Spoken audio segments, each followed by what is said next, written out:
I expected she'd lunge, prove to me what a monster she is. Instead, all she gives me is a smile, twisted and gnarled. It's as if time has crawled to a stop at the sight of it. A split-second decision, and before I know it, my body shifts, eyes closing in anticipation and grabbing whatever's solid enough on the nearby table and hurling it at her. I don't bother looking if whatever I threw hit its mark. I run. If the book hit her, oh my god, we could fight her. We could fist fight her. She may have ghost strength, but I have survivalist strength. I will not go down against a ghost of all things. Hello everyone and welcome back to The Letter. Last time we were here we did Rebecca's route and it was filled with hate. Filled with hate and ghosts. That's about it. Alright, before we get into this, let us look at relationships and journal. So relationships, we got some down with Luke, but it's still way higher than anyone else's with him. Ashton's is slightly down, and Isabella's is up a little bit, and no one else has changed. So we're doing Ashton's one now, and then we're gonna be doing Luke's.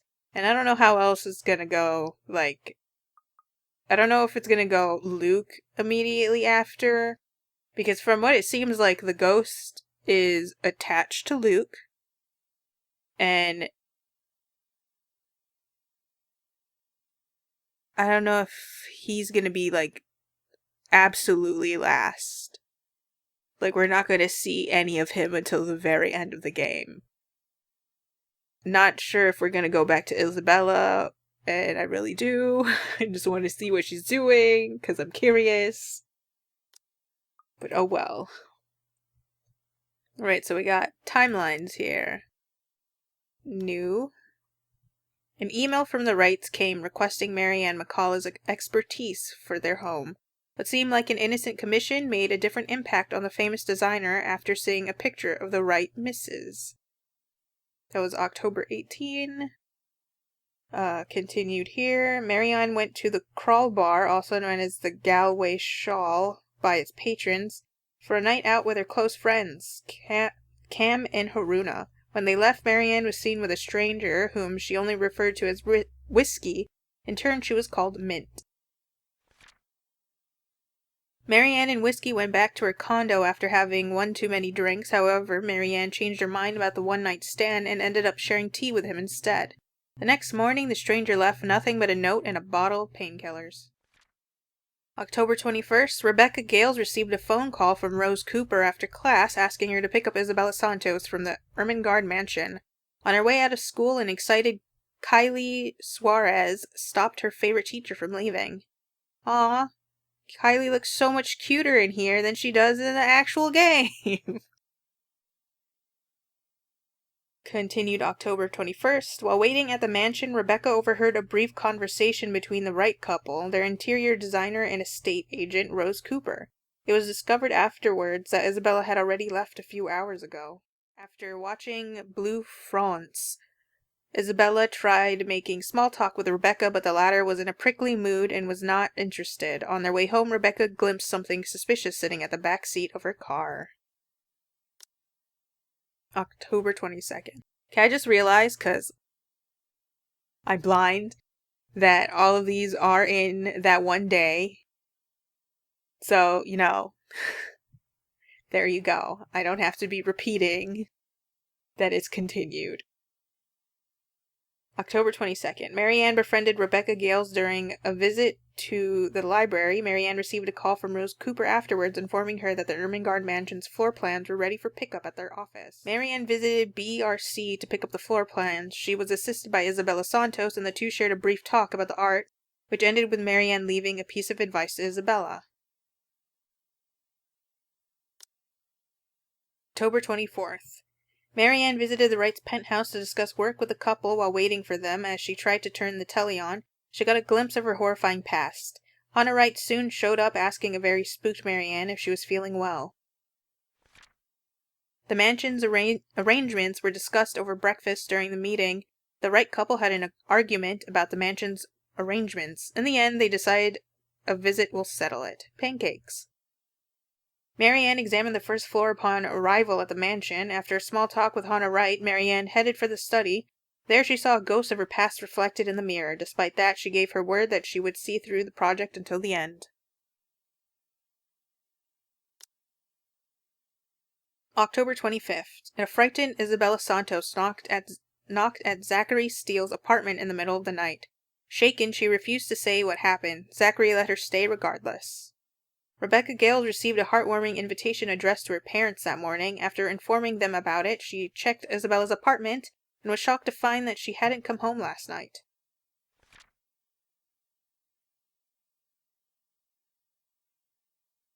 Worried about her friend's behavior, Rebecca informed Ashton about Isabella's disappearance. It turned out that she spent the night at Zachary's and Ashton offered to pick her up. Rebecca went to school after and had a strange encounter in the hallway. With one of the student lockers. Come morning, Zachary received a phone call from Ashton, who was looking for Isabella. Zachary informed him that she stayed over and of the circumstances. Before ending the call, Ashton offered to pick her up. Isabella saw Zachary taking an unknown medicine and, concerned, asked what it is for. He admitted his suffering from a trauma ever since his parents were killed in a hate crime. Isabella could only offer him a comforting hug. To lighten the mood, the two decided to cook breakfast afterwards. Ashton arrived to fetch Isabella hours later, but she didn't want to leave after all the food they prepared. In the end, Ashton acquiesced and stayed. The Wrights and Zach's upcoming gig were the few topics touched during their talk over breakfast. They had a really big breakfast.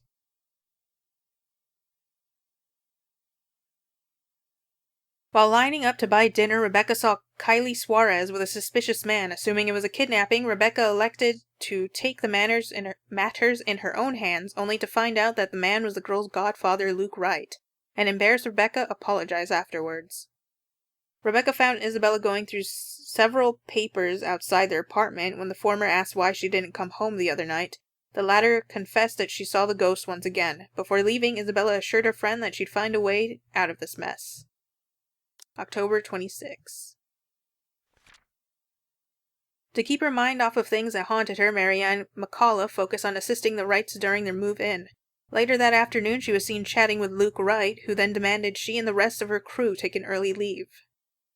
The interior designer once again drank her frustrations away at the Crawl Bar. Albeit heavily intoxicated, she was seen chatting with Ashton Frey, a detective inspector working for the LPD, and about Luke Wright. After abruptly leaving, the detective left her his calling card. October 27th. Some of Hannah's shots from the photo shoot the day before came out distorted after Zachary developed them. He would have almost dismissed it as human error if he hadn't remembered a chilling memory from yesterday's shoot.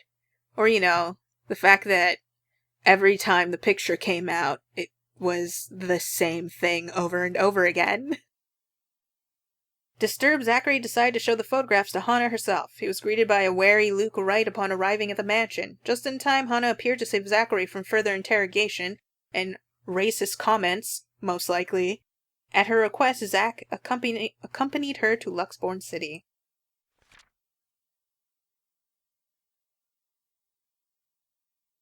Luke was seen attending career day at St. Goretti's High School for his goddaughter, where he met Rebecca again. Minutes later, a sobbing Kylie interrupted their conversation to report a friend crying in the little girl's room. Only to turn out it was just a ghost, being a dick. At Luxbourne City, Zachary and Hannah met with Marianne McCullough while Marianne was busy. Hannah disclosed her pregnancy and her frustrations to Zach at the end of their talk. Zachary showed her the photos, which earned the disapproval of both women. Disappointed because he wasn't able to accomplish his mission with Hannah, Zachary went to his friend, Father Norman, for advice. However, in an unexpected turn of events, the priest vehemently pushed Zach away, yelling curses and calling him a demon, which is incredibly rude. After the strange encounter at the little girl's room, Rebecca tried to remain composed throughout her day. As her classes ended, she received a phone call from Marianne McCullough, who asked unusual things about the Ermengarde mansion. Luke and Kylie invited Rebecca for dinner as she was about to leave. Despite receiving a text message from Ashton, Rebecca agreed, and the three spent the evening at a nearby coffee house. Upon returning to her flat, she found a note that Ashton left. October 28th. Isabella and Ashton arrived at Salem, having an argument about the missing BRC employee's investigation. Annoyed by the noise, Rebecca interfered, and in the end asked Ashton to keep an open mind. Desperate to deal with her painful past, Marianne McCullough excused herself from attending the housewarming party to search for Amy Lorraine within the mansion. I almost said within the narrow. Seeing her ghost in the wine cellar, however, a realization hit her and she finally let go. While trying to escape the phantom disguising as her friend, Marianne discovered an underground prison hidden in the deepest corners of the mansion. Now trapped in one of the cells, she found a recording left behind by some of the mansion's victims. Just eat the hay on the floor. It's fine. It's okay. As she was about to leave the party, Rebecca caught sight of a sulking Luke. She asked if the accusations were true, wanting to hear the truth from him. Luke rudely told her not to believe everything. Frustrated, Rebecca left, but not before catching a glimpse of a shadow standing behind him. Rebecca found Ashton waiting for her upon exiting the mansion. Irked because he was nowhere to be found during the entire party, she demanded to know what was going on. When he couldn't give her an answer, Rebecca warned that they'd still talk about it some other time. October 29th. Damn, he looks so anime in this one. That doesn't even look like him anymore. Upon returning to his apartment, Zachary was greeted by Ashton and Isabella. Now suspicious of what was happening, Ashton informed Zach that he and Isabella will try and get to the bottom of this. He also warned Zach to be careful. What? Wait, what? Confusion. October 30th. With the help of Professor Andrew Clark, Rebecca was able to gain access to Luxbourne Library's restricted section. In there, she discovered numerous accounts about the Ermengardes, all hidden from the public. Her research was interrupted, however, when a ghost came at her and tried to murder her. A terrified Zachary went looking for Ashton in the Ermengarde mansion, but to no avail. He also tried to warn Luke Wright about the spirits supposedly living in the house, but was simply turned away. As he was about to give up, he received an urgent call from Ashton, ordering him to head straight for the Salem Well residence. Rebecca was seen limping out of the Luxbourne Public Library late Sunday morning. Checking her mobile, a lone voicemail from Ashton was in it, telling her they need to talk ASAP. And then we still have the 31st and November 1st. Profile. Zachary. Zach Steele. March 20th. He's a Pisces and he's 31 years old. He's 6 feet tall. He's a freelance photographer, American, and agnostic. He has a diploma in digital film. He likes pie, photography and filmography, documentaries, cooking, acoustic guitar, and video games. Before his parents' death, he lived in New Jersey. Well, yeah, I don't know that accent. I think I only know how to do a very, I don't even know, a generalized New York, and then I only know how to say coffee, and I think that's Boston.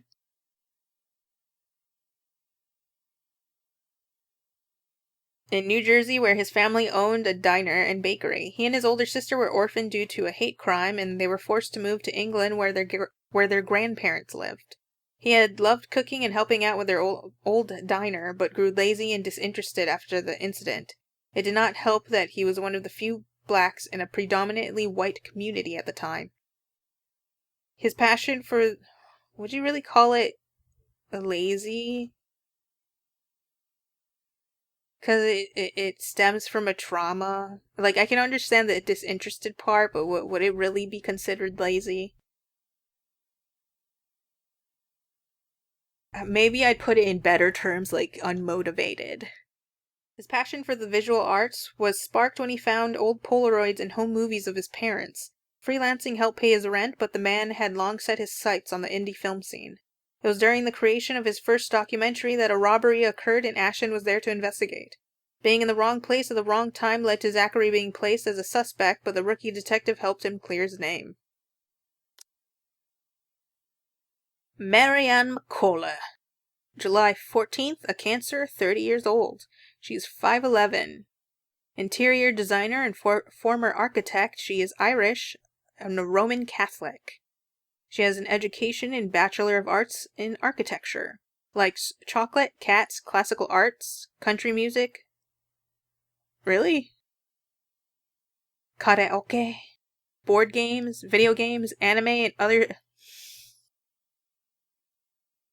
So it wasn't just, like, a poster of real people and it just looks anime because of style. It is an anime poster. And other obscene pop culture items and yoga. Yet she hates technology. Left in a oh, whoa. That was not what I was expecting. Left in a dumpster as a baby, she was found by a peddler and spent most of her childhood roaming the countryside in a beat-up van. Her father taught her how to read, write, and pray. Though an unconventional life, it was all she knew. Child welfare and protection eventually caught on and required that she have a proper education. She was provided a scholarship at St. Samson School for young ladies and was bullied for being a charity kid. Marianne only had one friend and was mostly focused on her studies, intent on graduating and returning to her father. A shame that he was diagnosed with Alzheimer's soon after. Oh, what the Damn, Marianne's life was just one hit after the next. Her work as an architect in Ireland lasted until the Irish economic crisis. She moved to England and after some time left born in search of better career opportunities. Damn. Like, I feel bad, but that doesn't change being mean. I mean, I don't hate her as much as I hate Rebecca, so. In my opinion, that's something. April 1st, Aries, 29 years old. She is 5'5", a history teacher. She's Scottish, an atheist, raised Kirk. She has a master's degree in education, major in European history, Sorry, is that stovies? I don't know what that is. Stovies is a Scottish dish based on potatoes. Also known as taties, stoved potatoes, stovers, or stovocks. Recipe and ingredients vary widely, but the dish contains potatoes, fat, usually onions, and often pieces of meat. In some versions, other vegetables may also be added. Would corn hash... is that what it's called? I don't like it that much, so, I don't remember. I think it's corn hash. It's I think it's beef, and then there's potatoes thrown in it. Would that be considered stovies? Reading in the library, going to the gym, cycling and jogging, lacrosse, and lesson plans. What? Although of Scottish descent, she grew up in Luxbourne and even went to school in St. Goretti. Her parents were professors of European history and Southeast Asian history at Luxbourne University. They were often busy, and that forced Rebecca to be independent early on. Surrounded by books and instilled with a love for learning, she was a star pupil and was often called the teacher's pet for it. Yeah, I can see that. Her passion for academics leading to a career in the industry was to be expected of her.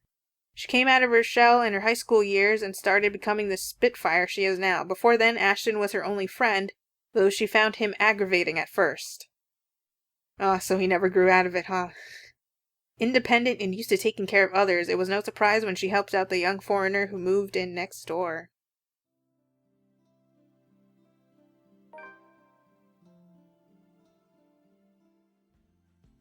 Parties have never been really my thing. They're always such a hassle and take so much time off my day. Prior plans and commitments cancelled, all for the sake of playing along with others. Welcome everyone. I hated them even as a child. Please, make yourselves at home. But Mom often insisted. She'd slick back my hair, put me in one of those stuffy dinner jackets, and if there were any children around, urged me to make friends. Never mind how utterly loud or tedious it was all for the sake of keeping up appearances. To some extent, lies have already surrounded me long before I've chosen what I wanted to do with my life. Luckily, there were easy ways to tune everything out, and much to my mom's frustration, I always managed to sneak my CD player along.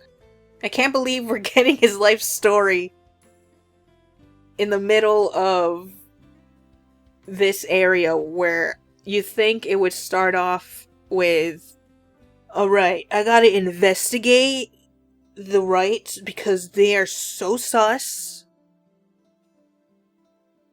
But where do I start?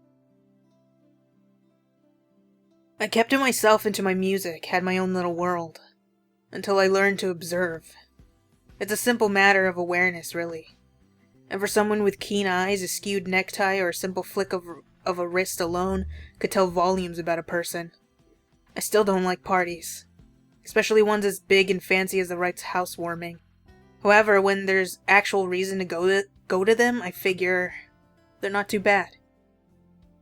Be careful with Shirley, alright?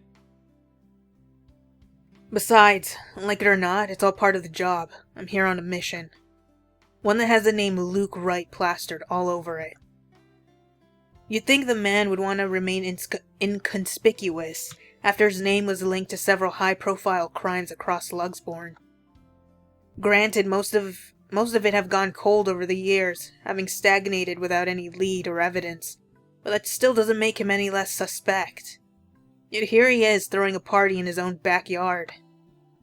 Although having observed the man this past year, I'm not even shocked. He craves it, the damn spotlight, constantly yearning for attention like a neglected puppy. It doesn't take a genius to figure out why he's nowhere to be found in his own party. But that's not the problem here. What pisses me off is how far his reach extends, how close he's creeped into the lives of the people I care about. Again, like a stubborn itch you couldn't get rid of. First Professor Clark, then there's Isabella. Professor Clark? What did Professor Clark get dragged into? I spotted Z-Man here a while ago, and now there's also Rebecca. Apparently. Ashton? Becca? What are you doing here? I was invited. Really? I had no idea you were friends with the host. That explains things, and makes this difficult all the same. As if getting a contact among the staff to sneak a name into the guest list isn't hard enough. I could have got you in easy peasy, and I was like, nah, you got it, it's fine. I'm gonna go spend another man's money.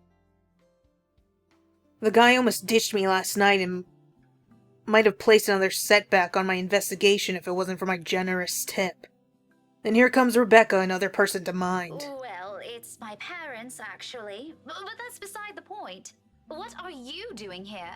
You hate parties. I still do. I'm just here on behalf of a friend. A necessary lie. I can't bring my own friends into this any further than what they found themselves in. Because if Luke Wright so much as harms a hair on either Zach's or Rebecca's heads, there will be hell to pay. When, not if, when I kill Isabella, is he gonna be like, I can't believe this! How did Luke Wright get in here and do this? I don't know.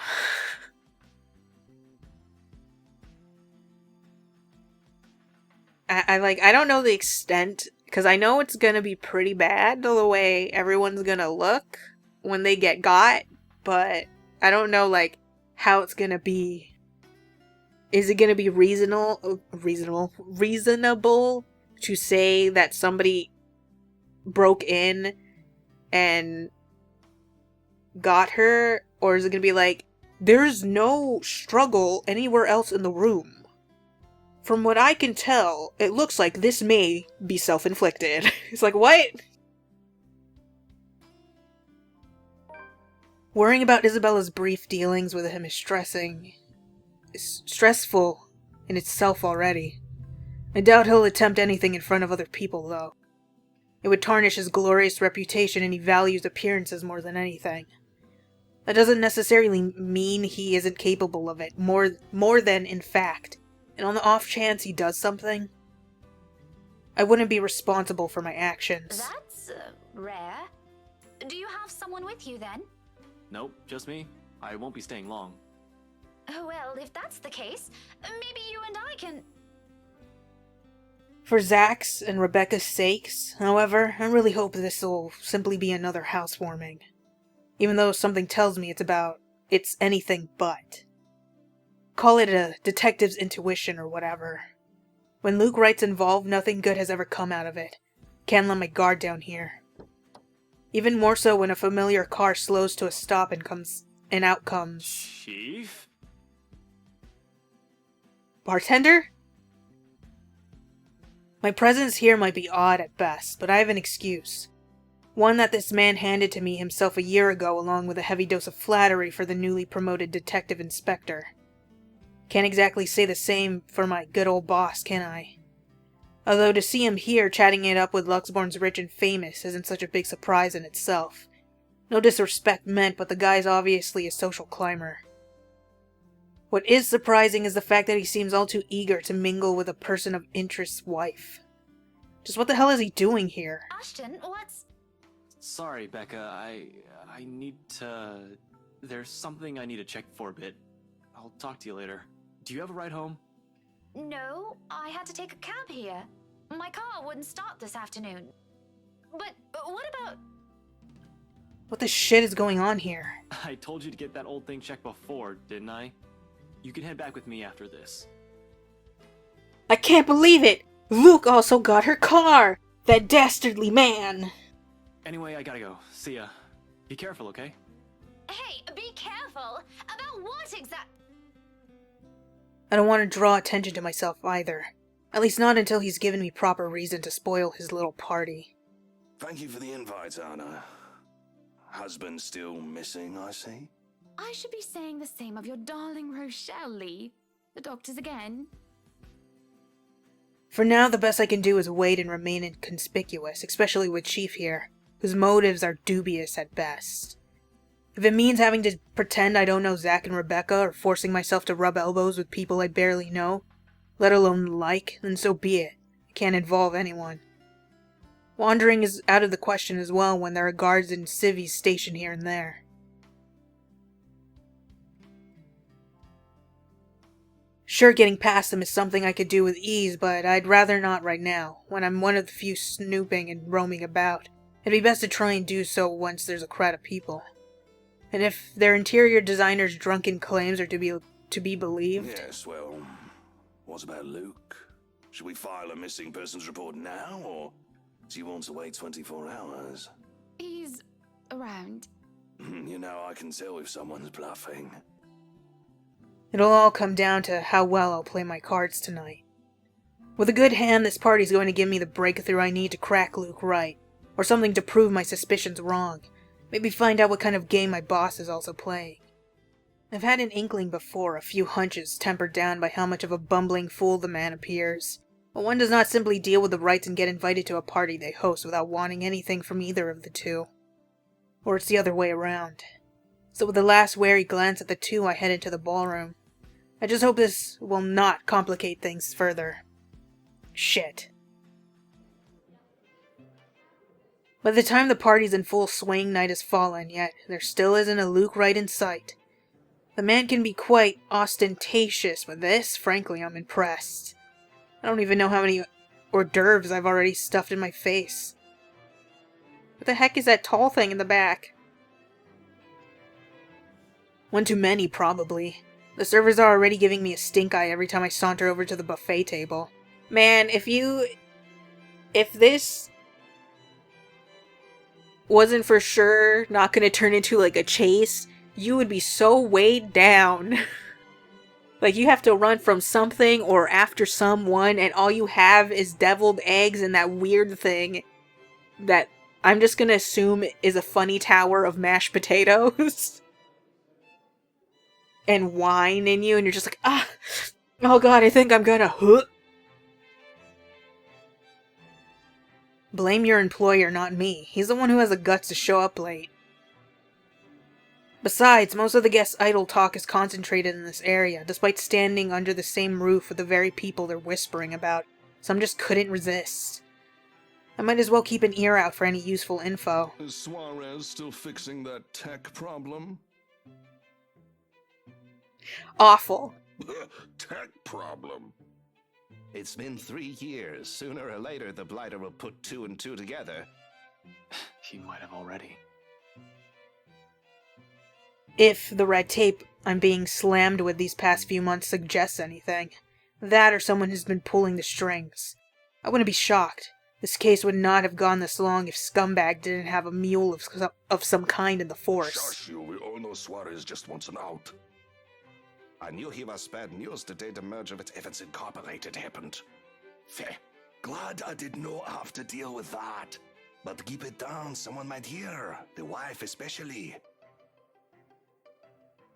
This kind of negligence has always been an advantage, but sometimes I wish I could be smashed drunk while doing this. Having sharp ears also means you get to hear the most unsavory things. Who cheated on who this week, when one person's motive for bashing someone's skull against a wall, or a father's excuse for burning his own daughter alive, that sort of stuff.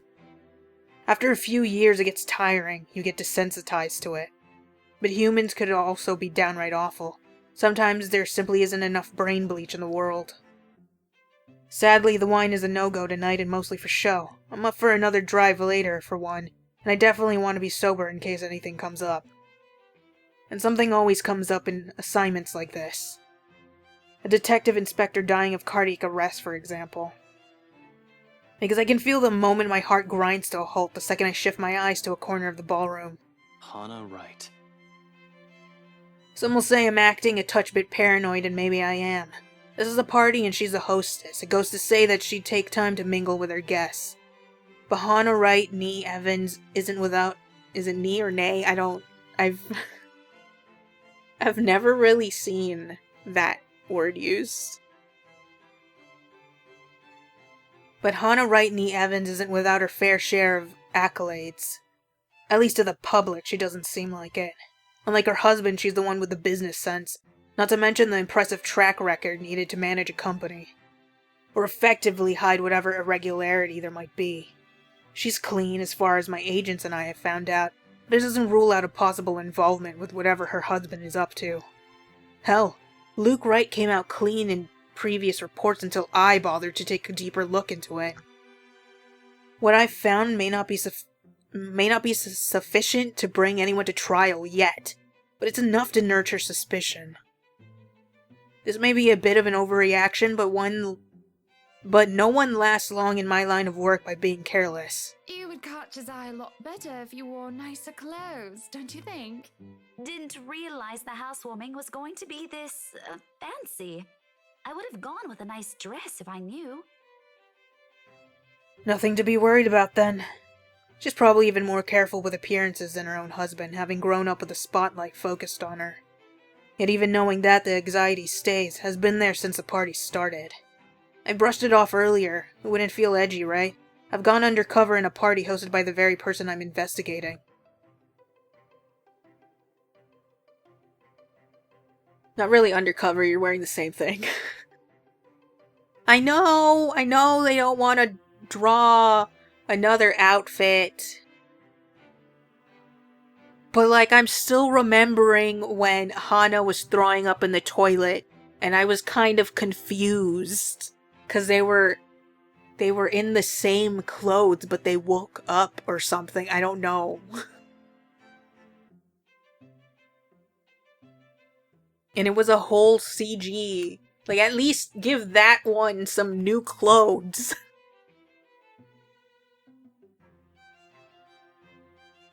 That in itself is risky and has plenty of room for effort. For error. Usually, though, the tension passes around the first half hour or so. I've been trained to remain composed in situations like this. However, with each second I spend here, it only grows heavier and seeks to overwhelm. An odd feeling that someone's watching me instead. It's been like this since last week, but I should already be used to this. People would be looking at me no matter how small or big of a blimp I am on their radar. That's what they do in these things. So the ghost is... I hear the whispers now. The ghost is watching him. But when the feeling of eyes burning into my back lingers longer than necessary... I've been looking around every now and then to catch the culprit. No luck. And despite my efforts to push the sensation as far down as I could, tiny pinpricks continue to sting the back of my head, and the ghost of a cold touch creeps up my limbs. Until my gaze switches back to Rebecca and Hannah Wright. She stands there, dark-haired and dirty, sticking out like a sore thumb. Even so, no one seems to notice. Although she's looking away from me, her mere existence here strikes, disturbs. A sense of tunnel vision binds while I stand stock still and gape at her, like my life depends on making sure she stays where she is. I feel trapped in her presence until another guest bumps into me, yanking me out of my stupor. Only then do I realize that I've been holding my breath. Before I could figure out what happened, she's gone. A quick scan of the room yields no sign of her. The party continues as if nothing amiss. I'm not really one to judge, but I'm sure someone like that would not have been allowed in a fancy thing like this. What has the security been doing? Are they really that incompetent for someone so distinct to easily get in without notice? There should have been an outcry by now, particularly from the host. She's been standing almost arm's length away from the woman, and yet she simply continues to talk with Rebecca. Oh, the professor! And your little Becky! My parents couldn't make it since they're in Scotland right now.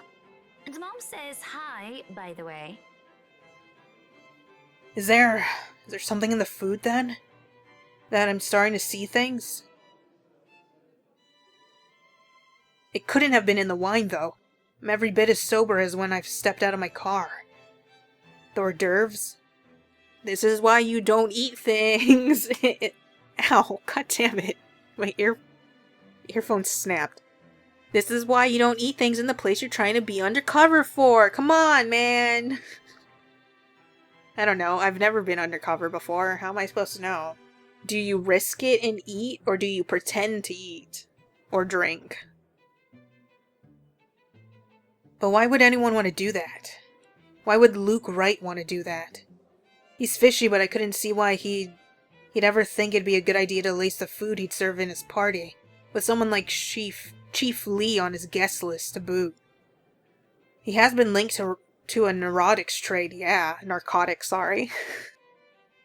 However, that kind of tactic is below him, not much I can tell. Unless there's a mass murder waiting to happen here tonight, which I highly doubt. So, What the fuck was that? there's no time to look deeper into this, even if I want to. Not when a telling silence comes upon the room and draws everybody's attention to the main doors of the ballroom. About damn time. Good evening, ladies and gents. Enjoying the party?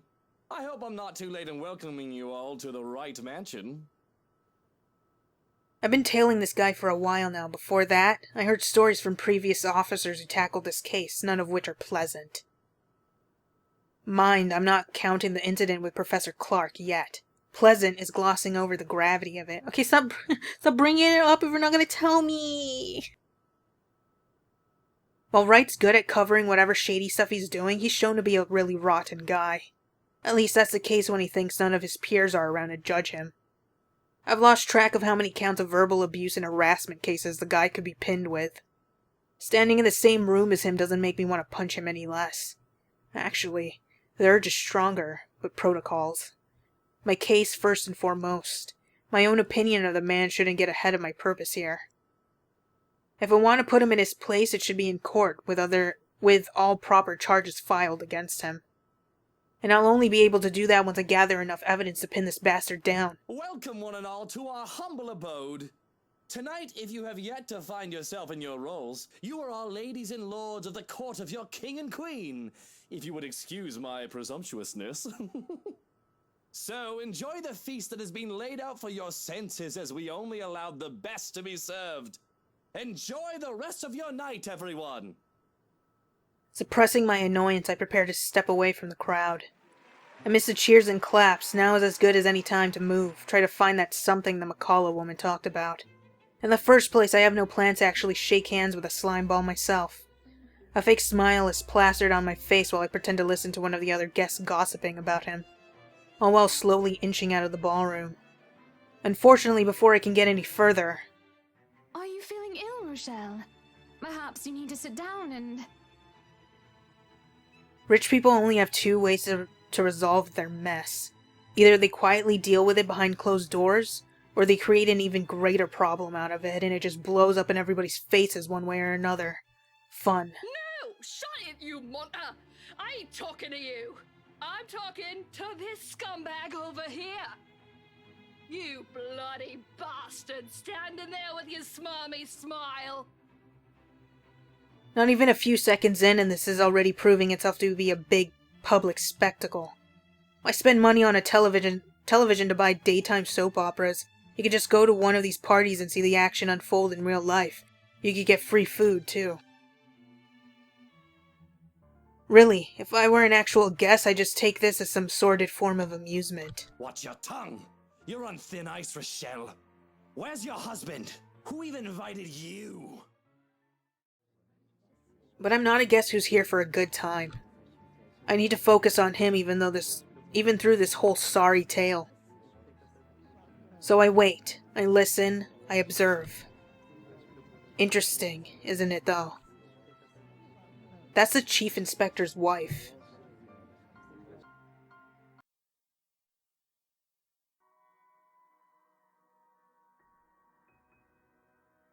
The morning after starts off quiet. Even the whole of Salem residences seem unusually still. The open hallway when I step out is devoid of tenants, no sounds coming from the other units either. It's almost as if something's brewing on the horizon. A peaceful night's sleep still does wonders for the mood though. Can't even remember the last time I've slept without anything urgent interrupting. It's a nice break from all the bad news lately. If it wasn't for the insistent buzzing in my pocket waking me up, I'd sleep in. The ringing has stopped before I could move somewhere private, but sleep has also been effectively kicked out of my system by then. Pity. I could use a little more rest until I have to face the other storm. Of course I owe Rebecca an explanation. It doesn't matter if it's the whole truth or another hastily spun tale. Although I haven't really figured out how to go about this yet. Unlike Zach and Isabella, who don't usually ask questions and are content with what little I could share, Rebecca's rather quick on the trigger. It will have to be set aside for later, though. Oh god. I didn't think I'd have to hear this again. The chief's name stares back at me, almost as if it's mocking me. Sad. It would have been nice to just chill after last night, or maybe half listen to the news. Sure, it's the same thing we've been hearing lately, still beats standing outside in the chilly Luxembourg morning on the phone with my boss. Sighing, I answer it if only to get this over with, and for me to not hear it. Where are you right Now that's a tone I didn't expect from him at this hour. Just thinking how this'll go already gives me a headache. Immediately I reach up and pinch the bridge of my nose to stave it off. This is why I won't ever drink myself senseless. What was that? Nothing, Chief. A pleasant morning to you too. He's probably calling to rag on me or complain about his wife, which is really none of my business unless it affects my case. Seems like the usual rich man cheats on wife deal. Although I would have followed up on it if it were somebody else's wife. But figuring it's the chief's, hey, I trust him to come clean if the missus is related to the right's shady dealings. But the chief is the connection. The chief is probably the one hiding things under the rug. This is why I left before they even hauled the woman out last night. I'm not going to go around investigating cheating husbands and wives when it's probably just that. Chief appears to have a different idea in mind, though. There's nothing pleasant in the morning. Anyway, where are you? I told you millions of times before to keep your lines open. He did, and not only him. Zach, Rebecca, Isabella, all of them have said the same thing numerous times in the past. But I was undercover last night. A phone call is the last thing I want to happen when there are other things I need to focus on at the time. Besides, we have radios and work-issued phones. Why isn't he using those channels if this is urgent? Just woke up, sir. As awesome as it is to hear your voice this morning, it really is early. If you could give me a few minutes just to wake myself up, that'd be swell. No need for that. This won't take long. Is something wrong? Am I needed at the precinct ASAP? Oh no, everything's good over there. Just... Look, kid. Frey. Don't take this personally, alright? You're off the Luxborn firm case. Starting today. Well, I didn't expect to hear that either. This must be some kind of cosmic joke. It allows some awkward seconds to pass. Chief must be pulling another one of his awful pranks. Out of his bad mood or severe hangover, maybe? Everyone knows that when given the chance, he exercises no control with his drinking. If it wasn't for his wife causing a stir, he'd probably be trashed an hour in at the party. He likely drank more after they threw her out of the ballroom. Besides, his sense of humor has never been good. It's just infuriating most of the time. But when he doesn't follow it up, if I sound a tiny bit frustrated speaking to my own superior, I'm not the one to blame. Wait, no. What? Are you kidding, Chief? Is this one of your practical jokes again? The Temps won't say anything about it, but It's not that.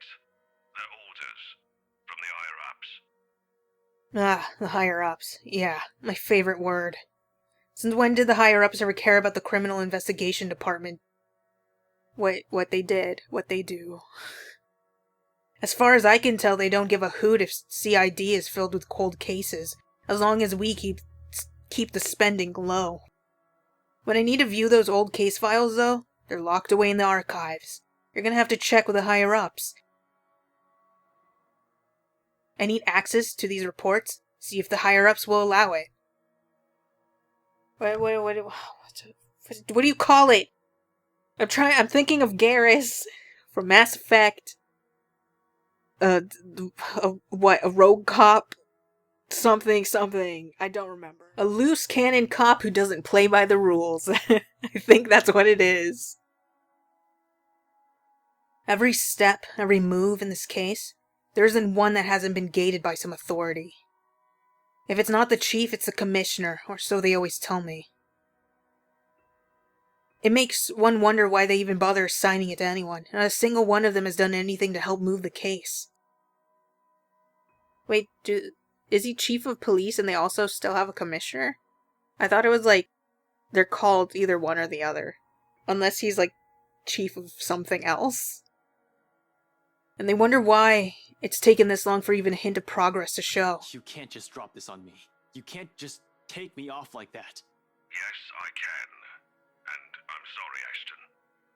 You're a good detective. One of the best I've seen in years, but...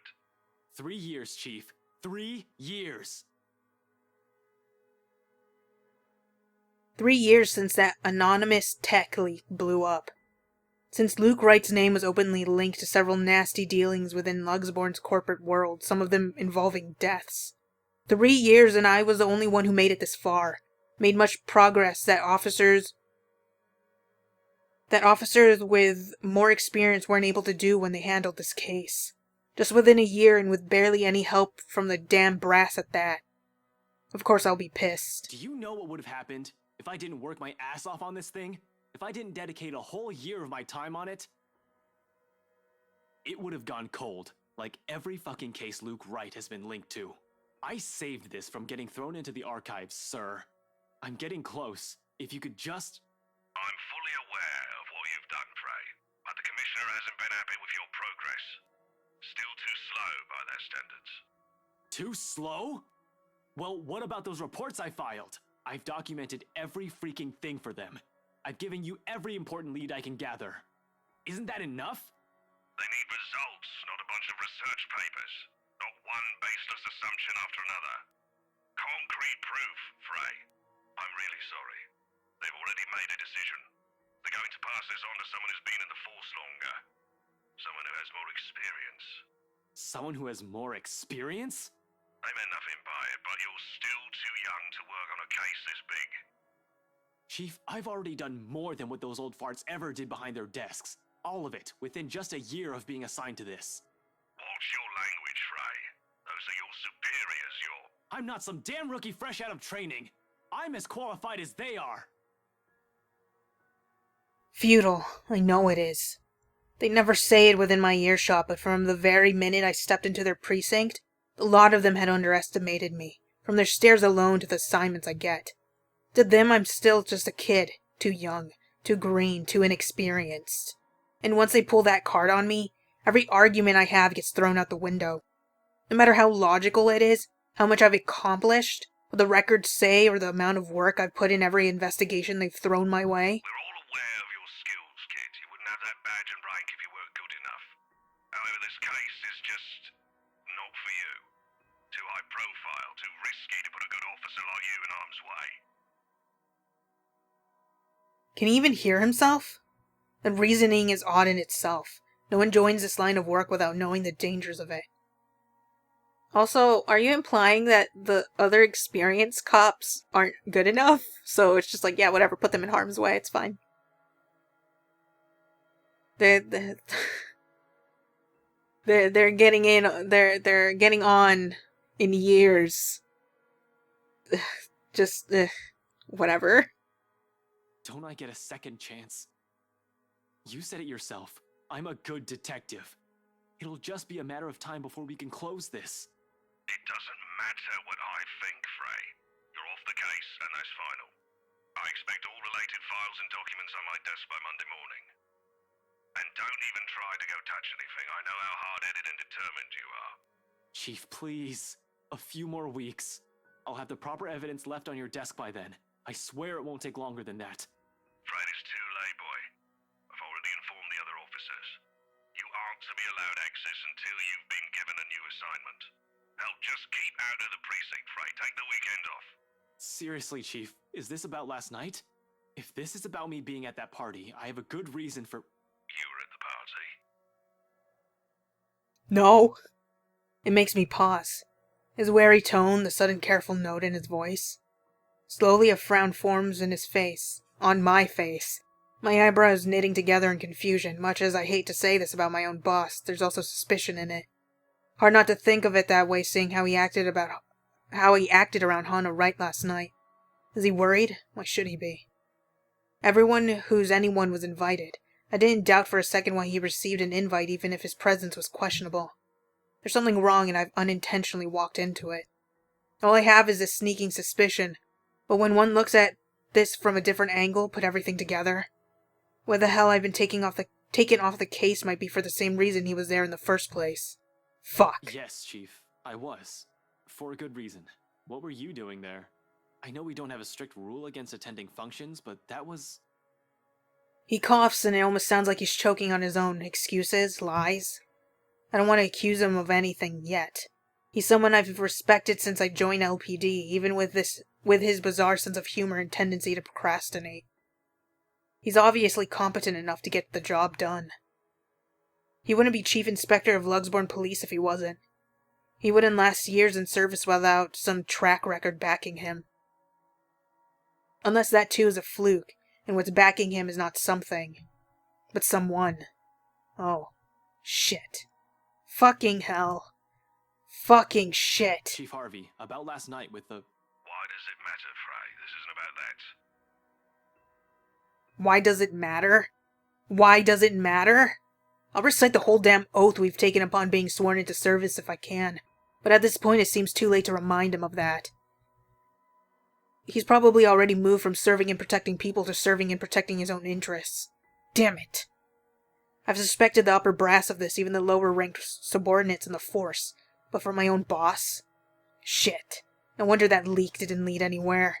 Someone closer might have been pulling the strings. I might have been set up to fail long before the fucking case had been assigned to me. But I don't want to just give this up. I don't want to believe I've wasted an entire year for this. I don't want this to be the kind of news to tell Professor Clark, after all those promises I've given the man. I just want to know, sir, at the party, with Luke and Hana right, you were... Monday, Detective Inspector. First thing in the morning. Every copy of the files you have, I want to see it all on my table. Understood? You won't know that if I have copies and if I don't give you everything. Unless, like, you somehow remember it. Everything that I have reported. At the very least, you won't know that I have copies. This isn't... You don't know me. Frey, am I understood? What else can I do other than smile and nod? With my own superior expecting an answer using that tone, brushing my questions off as easy as discarding a dead body. Yes. Yes, sir. He cuts a line as soon as the words are out. You're off the case, Frey. Just like that. Funny why this still caught me off guard.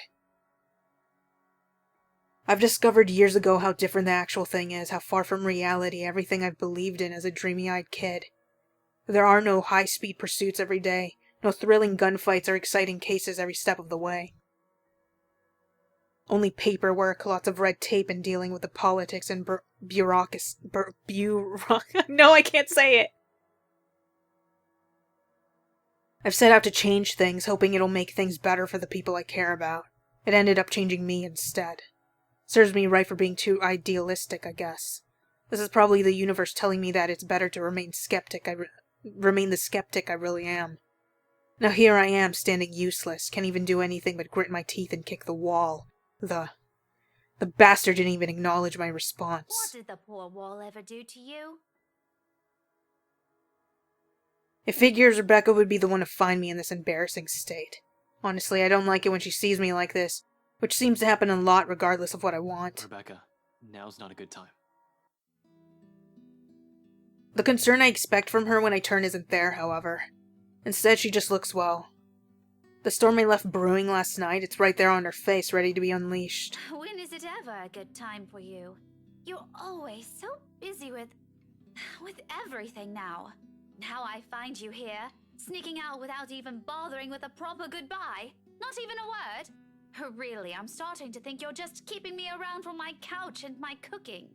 Becca, it's not what you're thinking. I wasn't planning on sneaking out. I was going to say goodbye. I just had to take this call. Although, I'm not gonna lie, couch is great. 10 out of 10. Would sleep again.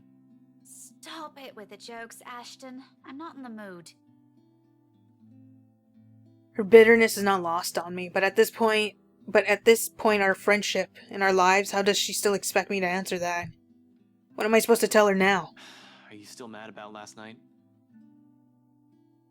She merely raises an eyebrow at me, which to be honest is all the response I need.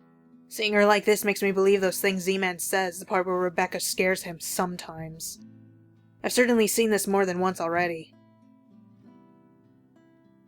But the familiarity of it doesn't really take away from the downhill turn this conversation's starting to take. Only an awkward cough serves as a way to stall. Okay, of course you're still mad.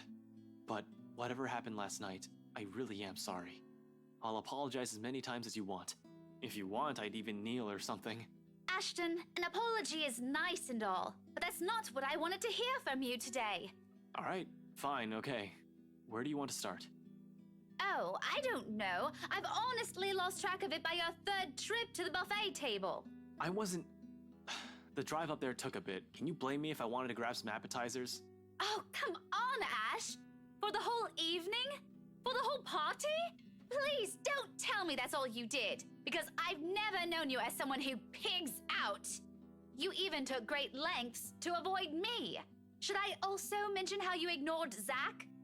Sometimes I get the feeling you don't want to be seen with us in public. Some friendship, huh? You know it's not like that. It's never going to be like that, Becca. I'll ask this again. Just what were you up to during the party? What were you doing that you couldn't even take 2 seconds to make time for your friends? I couldn't even look her in the eye. It wasn't that I wanted to avoid them. I did it to keep Zach safe, to keep Rebecca safe. I mean, considering that they have a connection with Hana Wright, it would have been better on his end just to mingle with them. Considering Rebecca's close to Hana, he could have slipped into there, discreetly asked some questions, like, damn, I saw some white powder on Luke's nose one time. I wonder what that was about. Discreet,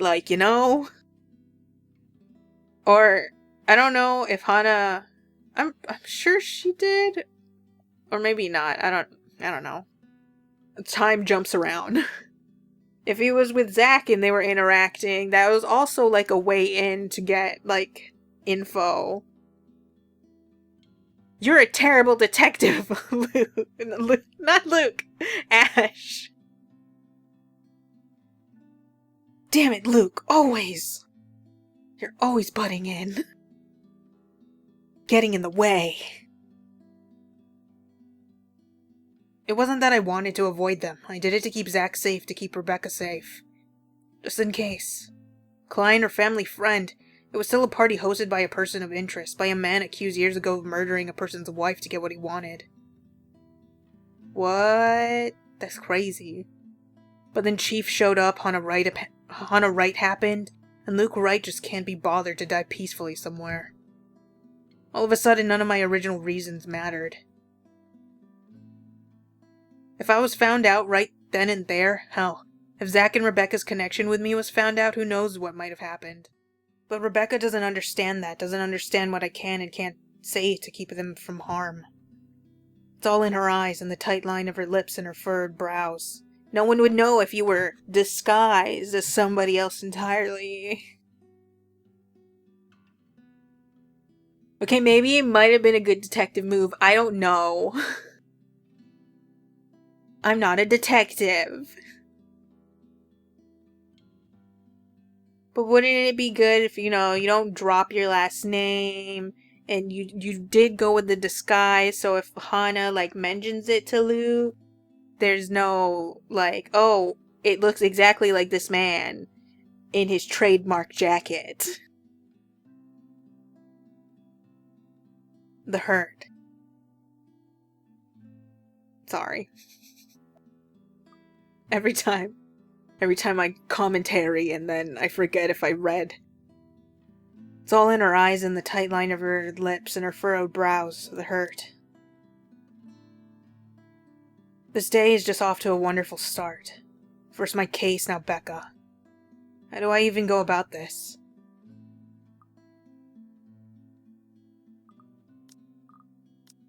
If you're gonna lie, it's better to mix in the truth, I guess. Obviously I couldn't say, hey Becca, you know the Wrights? They're suspected to be ringleaders of a crime syndicate and shit like that. Protocol or otherwise, there are many things I'm not allowed to tell others. Even if I'm able to share information with civilians, knowing anything could very well put them in danger. That's why I keep it vague, obscure the facts, or when push comes to shove, stretch the truth and lie through my teeth. It's a necessity I've grown to deal with. It has already become a part of me no matter how much I loathe doing it. I mentioned it, didn't I? I was there on behalf of someone else. I was on business, Becca. I wasn't there to have a good time. She doesn't look convinced at all. Although she's a very picture of someone who's at least willing to listen. Her glare effectively takes a good 20 off my current years. I feel like a kid again being reprimanded by a junior high teacher for sleeping in class. But getting away with that is easier than with this one. It's a thing with someone you've been friends with for so long.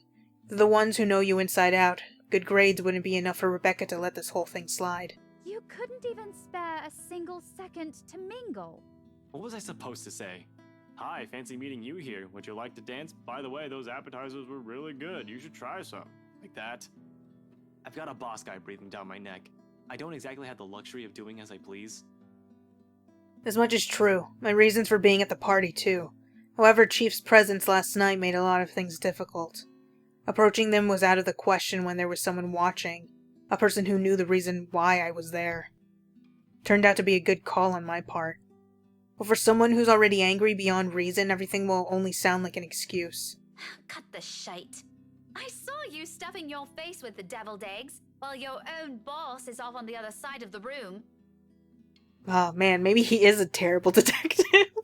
You didn't even exchange a word or a glance with him either. In fact, I think you're also avoiding the man. Just say you don't want to talk about it instead of lying to my face. I do feel guilty still.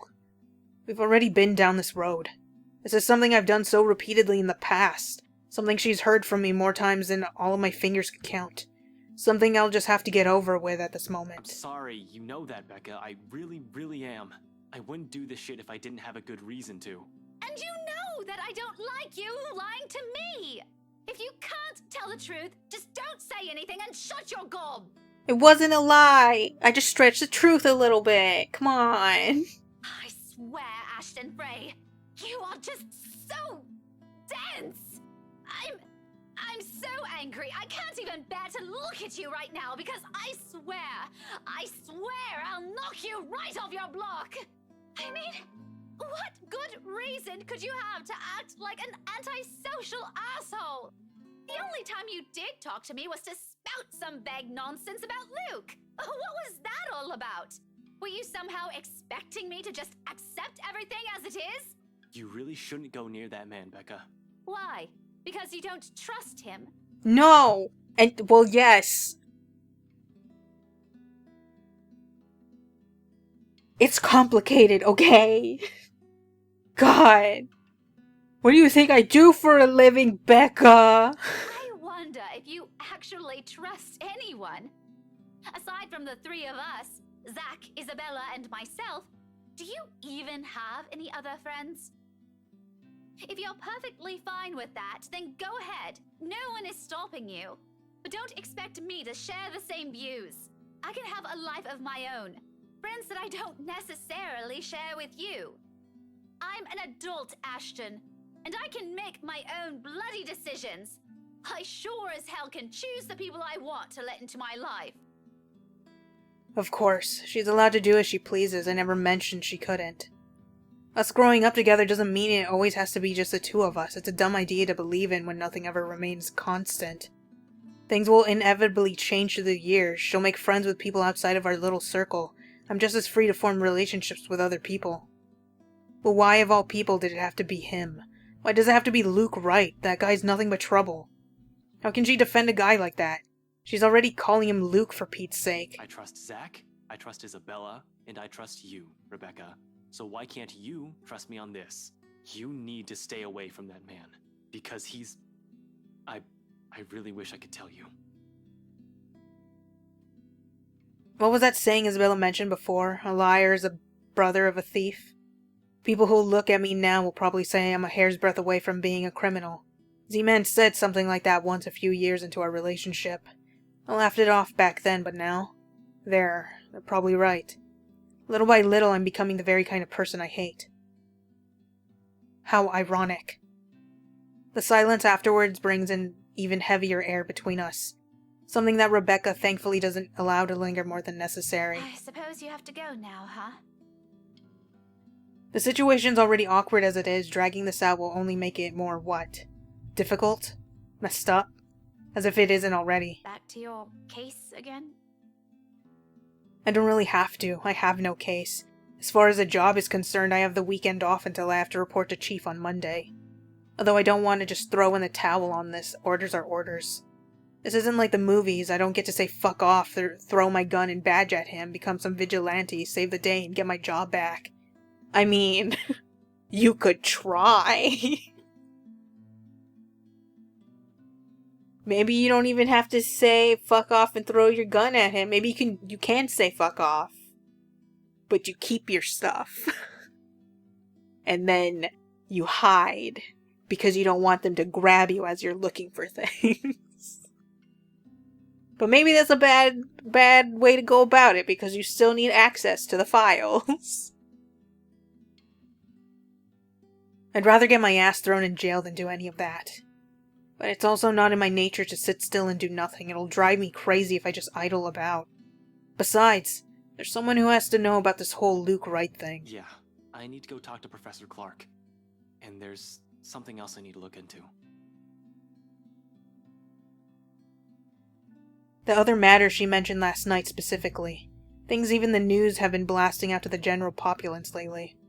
Evening, afternoon, morning, all deaths with the same modus. Blamed on a single serial killer.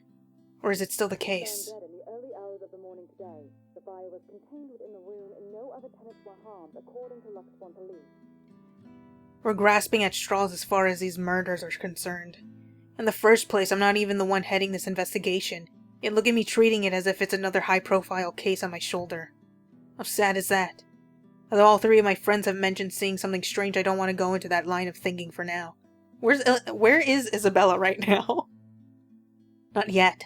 Not until I've exhausted every logical argument I could throw at it. To be honest, though, I don't know how to take all of this anymore. But I've already given Isabella my word. It'd bother me more if I didn't follow up on a promise I made to her.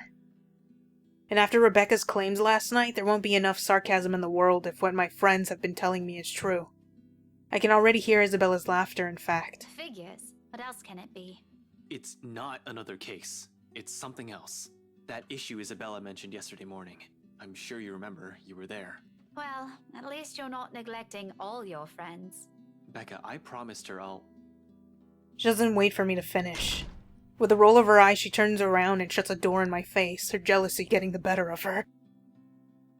I have no idea what I've said this time, but... Probably deserve that. We'll just have to fix this some other time. But then, her temper's sure to have cooled off significantly. Hopefully. For now, I can't laze around, gotta tend to things that matter more. Professor Clark first, deliver the news, the bad news, then that issue with BRC and Isabella, maybe. Maybe I'll also drop by Zach's, check on him, hear what he has to say. He's also read that damn letter. I might as well, while I'm here, playing a paranormal detective. Or was it supernatural? I can't remember. Whatever. It wouldn't hurt anyone if I tried to get to the bottom of this. If nothing comes out of this, good. Everyone can shut up about stupid curses, and we can finally get back on track with our lives, onto more important stuff. If there is something. Are you two done?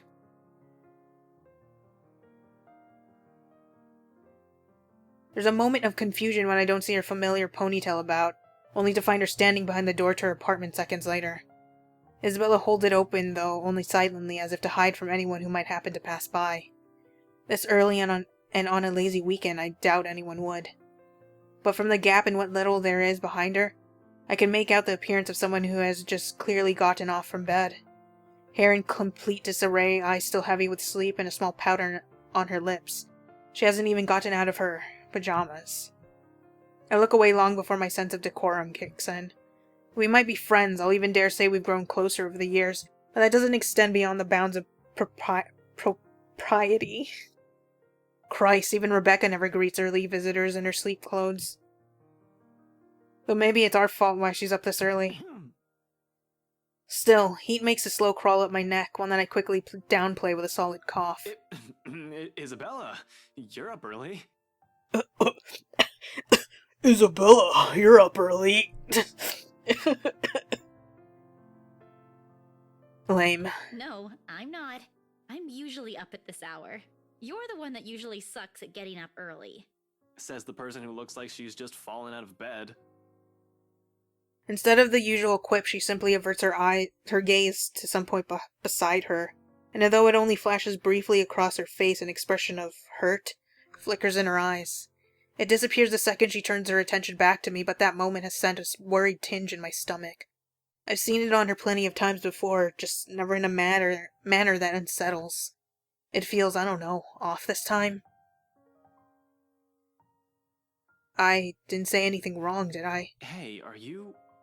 Anyway, was that Becca with you? You both sound like Mama and Papa when they fight. You're awfully loud. If we get another memo from the landlady, I'm asking the guard to ban you from ever entering this place. Me?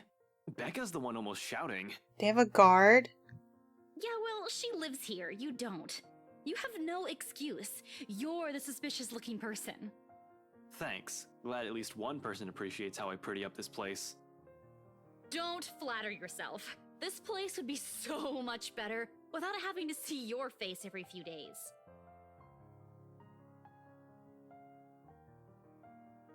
She follows it up with another pout.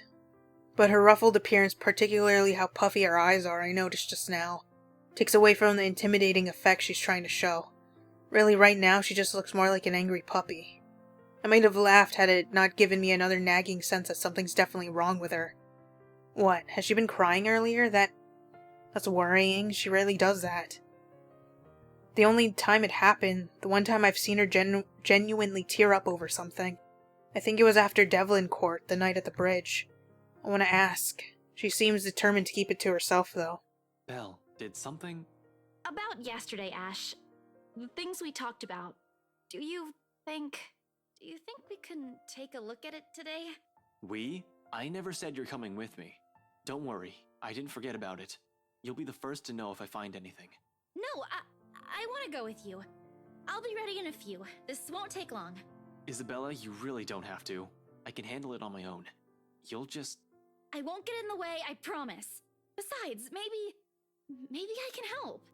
You know, if there are files you want to check. I don't like what she's implying. It's true LPD's having a hard time with this, but taking Isabella with me, it's out of the question. Under normal circumstances. You're the one who's going to get in trouble if you do that. You said it yourself. You need information, and I can help you get that. And it's not like it matters anymore.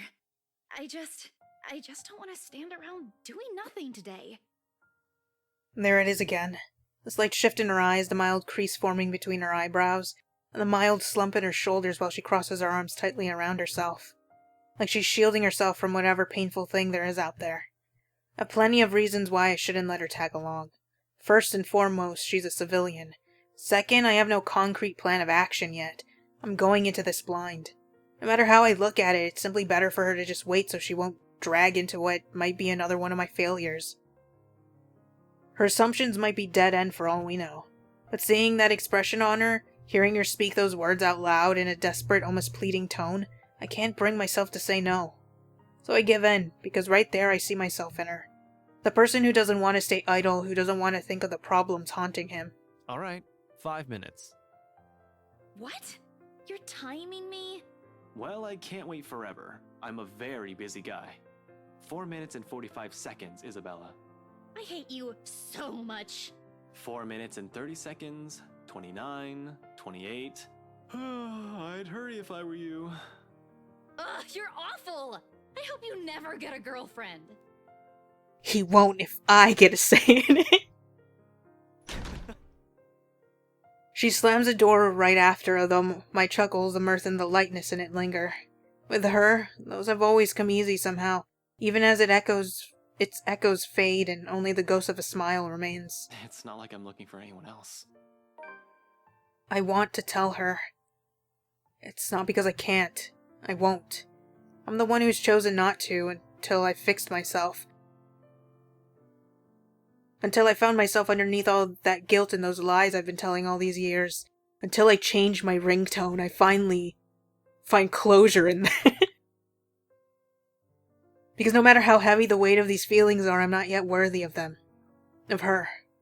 Until then, little words and gestures are the only things I can offer. Minor stuff such as digging deeper into this thing with BRC in order to ease her worries. I'm not even sure if this'll give us anything. Unlike with the firm case, which I already have proper leads on, I'm not going by her word on this. Speaking of the Luxborn firm case, I still have to inform the professor.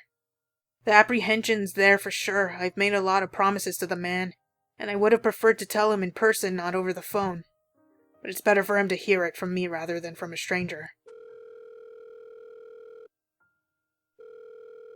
The railings offer a steady support while I wait for him to answer. I like to think I can do this without losing my nerve. My grip on the bars surely tighten, though, once the call connects. Ashton. Not running today, Professor? He's usually at the park on late Saturday mornings as long as it isn't raining cats and dogs. Keeps him young and healthy, he says, and he's certainly fit for a man of his age with a sedentary job. Oh, no, not today. He's definitely at the usual place, though. Cheers and laughter, likely from children and families, filter through the receiver. I tend to avoid the park precisely because of this. No use reminding myself of the could-haves and when it's already over. Mom's doing well with her career, Dad's also fine the last time I visited. Although neither remarried, they're both content with their lives as it is. I'm probably the only one still caught up with it, hence my aversion. But all in all, it's still a pleasant sight to see, if you're the kind who takes joy in such sights like Professor Clark does. Just thought I'd enjoy the nice weather before it takes a turn for the norm again. To what do I owe the pleasure? The guy certainly seems happy right now in any case. Almost don't want to break the news to him. But it's better to get this off quick as long as he doesn't shoot the messenger. He's not the type, however long-held resentment can change a person, even someone as mild-mannered as a professor. I was hoping to talk to you about the case. I suppose I'm just a downer today. As soon as I say those words, he pauses and the lightness in his voice is gone in an instant. Every time we've talked about this in the past, he does that. He's probably trying to gauge the situation based on the tone of my voice. Perhaps it's a good thing I'm delivering this news through the phone. Who knows what he'll see in my face and my mannerisms. The art of keen observation, I learned it from the man. He probably already has an idea what this might be about from my manner of speaking alone. You aren't in trouble, are you? For a second I hesitate, looking at the dirt beneath my shoes. But I manage, eventually, after a long ragged draw of breath. I pick up where I've left off, though still fumbling with my words. Well, I'm in a bit of trouble, if you can call it that. Ashton. He only assumes that tone when there's a reprimand at his heels. But I'm not in danger or anything. You've said that same excuse a million times before, Detective Inspector. That exhausted rasp in your voice tells a different story. It's nothing like what you're thinking. Don't worry. I was taken off the Luxborn firm case. I expect anger, frustration, maybe even disappointment. But all he gives is a small sigh of relief. Is that so? Well, at least you aren't in danger. Liz wouldn't be too happy if she heard you right now. Liz. Aunt Liz. She insisted I call her his late wife. A sweet-tempered woman by many standards. They were never blessed with kids and contented herself with simply managing their bakery. But she's the closest I had to a mom in the few years I had known her, the professor too. In the absence of my own parents in my life, the two filled the ache their divorce left in me. Believe me, you'd get an earful. You don't want to show up at her doorstep looking like you haven't slept a wink either. How many years has it been since? 9? 10? I can still remember it vividly, two men primly dressed, briefcases in hand, and a stern look on each of their faces. They were already frequent visitors to the bakery for a few months, something about the lot being a prime property in downtown Luxborn. I think they were hoping to settle a deal with them, but neither of the couple gave in to their demands. Why should they? That quaint little shop was a dream for them. Aunt Liz sent me home early that night after a fruitless wait for the professor. The next morning, news of a bakery razed to the ground had spread across the whole city, one casualty. A few weeks later, the property was sold to Wright Enterprise. A fucking hotel now stands in its place. Of course, an investigation was launched after the incident. The name Luke Wright was briefly at the center of it. But with the lack of any evidence, the case ultimately went cold. The professor hides it well, however I can tell that he hates that man to this day. He might even blame Luke Wright for every tragedy that happens in the city. He's never blamed me, though, when I'm as equally responsible. I knew something was off the moment those men stepped inside the shop. I would have saved her that night. I could have saved her that night. I could have prevented anything from happening to her, called for help or whatever. I didn't. So it continues to eat at me until today, the guilt. The Luxborn firm case would have been our chance at reopening that old case if we could prove Luke right of his crimes. Instead, we're back to square one. Yet all he has for me are words of comfort. To think he can still be this concerned about me after my carelessness, after I've broken another promise a second time. People never cease to amaze me. You might think that you have failed as an officer. Or maybe you think that you have failed me. And you know more than anyone. I would love to see that man taken down. If anyone deserves to be tried in high court, it's him. But I'm glad nothing's happened to you while you were working on this. That's what's most important. I'd hate to get news like that again. Suddenly he stops. I imagine a thoughtful look flashing in his eyes as he thumbs the wedding band on his ring finger, before he continues another habit.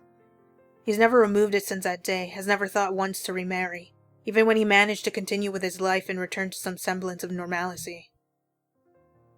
It's his way of honoring her, I suppose, when he couldn't bring justice to the man responsible for his loss. Some people are just hard to forget. It's not like another death. Yours or even his will bring back my wife. Silence falls between us afterwards. I don't quite know what to say after that, really. Should I apologize? Show some sympathy? Going into this, I should have thought of something other than just breaking the news to him.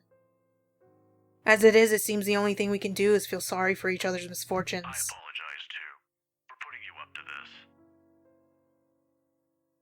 In another occasion, under different circumstances, I might have accepted that, but... You didn't have to, but you've already done more than any officer who has investigated this. So don't worry about this, old man. I know your department's people all have their hands full recently, too.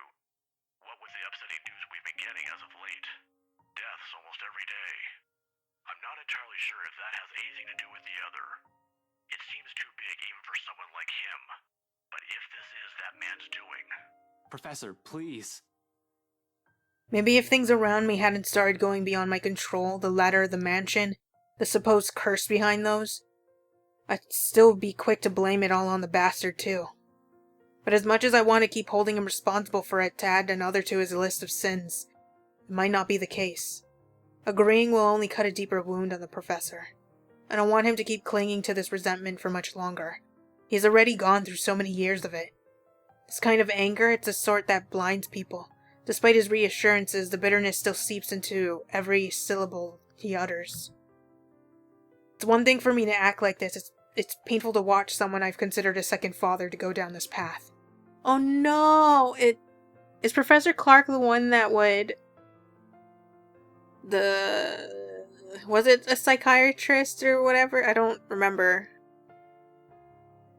He's the other one you can choose other than the father. He's gonna go in the mansion and then he gonna get God. No, I feel bad. And it would be all connected to Luke. It's all Luke's fault. Everything is his fault. Please don't apologize. It's really alright. I can try to get it back on Monday when I meet with the chief. No promises, but if not, I'll make sure to keep an ear out for any news. Chief said he's passing it on to a senior officer. I should be able to catch a few tidbits every once in a while. But I swear I won't just give up on this. I'll do everything in my power to get Aunt Liz's case reopened for you. Promises, again, a bad habit at this point. I wish I could do more for him. All this time I've prided myself over being the one to always know. Because suddenly, aside from Wright and the murders plaguing the city, I have ghosts and curses to worry about. Things that are completely out of my depth. Professor Clark's right in some way. Things would be so much easier if we just blamed Luke Wright for all of this. I mean, like, you can. None of this would have happened if he didn't marry Hana, because Hana's the reason why they bought the mansion.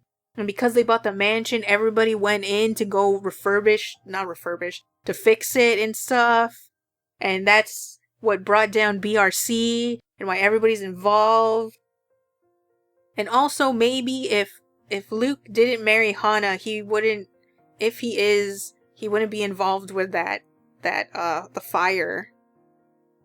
I believe with Professor Clark's wife. So really, it does stem all from him. At least finding evidence would be a breeze, and I'd be all too happy to put him in a place it belongs. Although if he was in any way also complacent to what's happening, legalities have my hands tied. But maybe that's my fault. I might have missed the ticket to closing the case once and for all last night, if only I had done a better job during the party. But then the commotion. There was Hana Wright and Rebecca distracting me from my purpose too.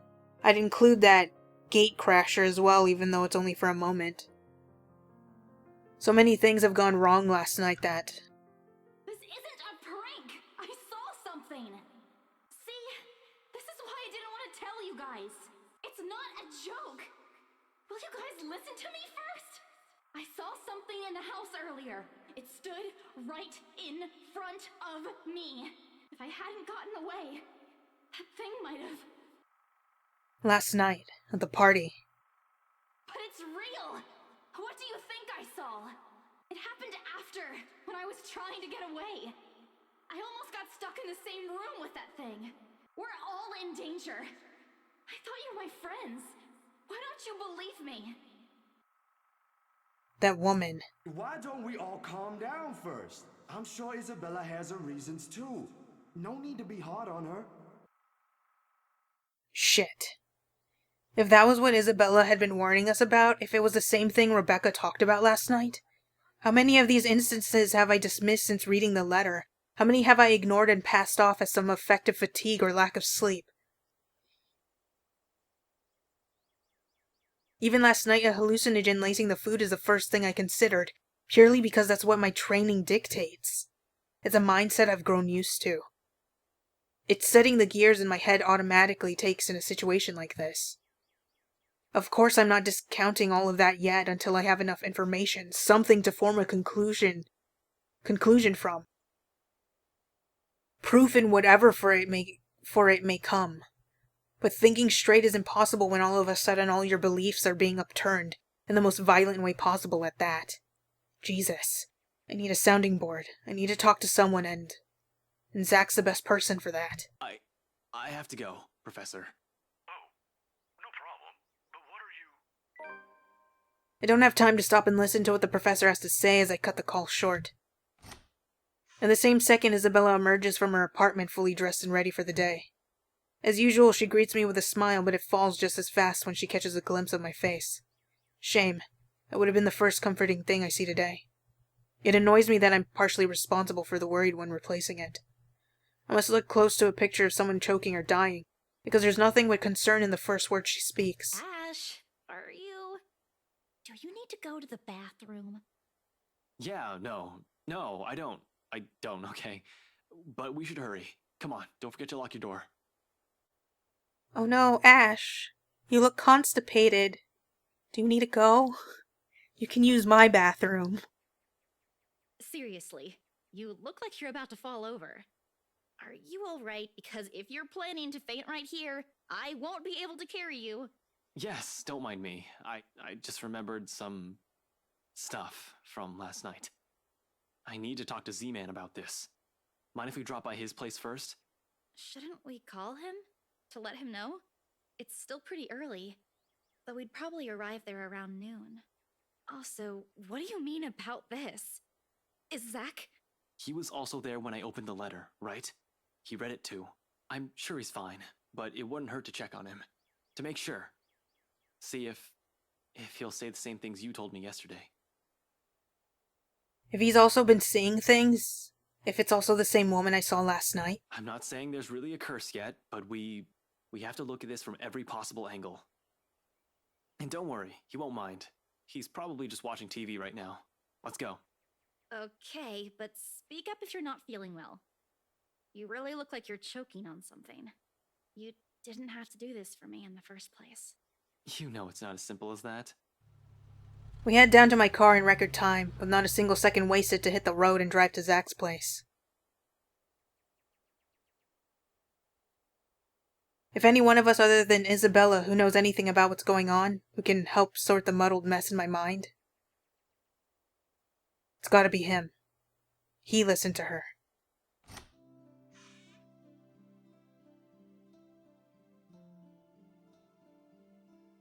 Okay, I'm gonna stop here for now. Let us see. We got Rebecca's relationship down because we stretched the truth. Ash looks really weird in this, I'm gonna be honest. He kind of looks like a police officer you would see in the 80s? Think 80s. Because I think that's when they were the most eccentric. And that's what Ash looks like in this art specifically. Whoa, he's absolutely the lowest one. Because Zach is like... Ashton is like half of what Zachary feels for Luke. Dang. I'm surprised he has any relationship with Marianne, considering, but I guess this could also be like a default, because it's like the same with Hannah. I'm surprised that for somebody who has feelings for Isabella, I'm surprised she's not a little higher, or like at least at a similar point with Zachary and Rebecca. It's lower as the default. Heh. Shall we see how long this branch is? Or no? Oh, we only got 36% from Rebecca's?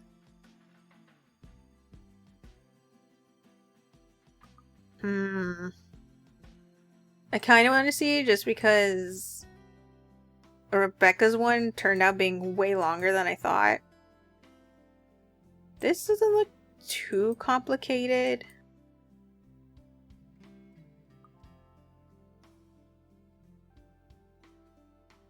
But it also looks very long, so this might be another three-parter. Ooh, this looks super long. Okay, maybe not even a three-parter. It might be way longer than that. Jesus!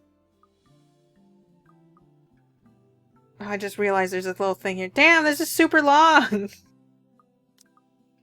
Yeah, it is way long. Ashton's one is gonna be... Jeez. Ashton's one is gonna be absurd. Just by, like, you can see the bar being... Oh, no. So this might end up, depending, because we also see how the branches kind of have, like, a straight line through. I guess, it really depends. Huh. Well... I won't look at his profile right now, because I just want to have more than one to look at once we get into Luke's. Anyways, Rebecca also still has...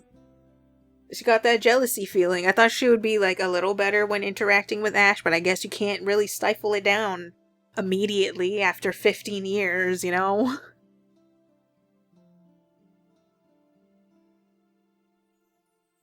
This is gonna be interesting, though, because Ash really got, like, a pretty fair hand in avoiding the ghosts. And now that he's like, oh shoot, oh my god, I think it's real. He might be suffering a little bit more. But we'll see. And I'll see you in the next bit. Have a good day and a good night. Don't do anything I wouldn't do.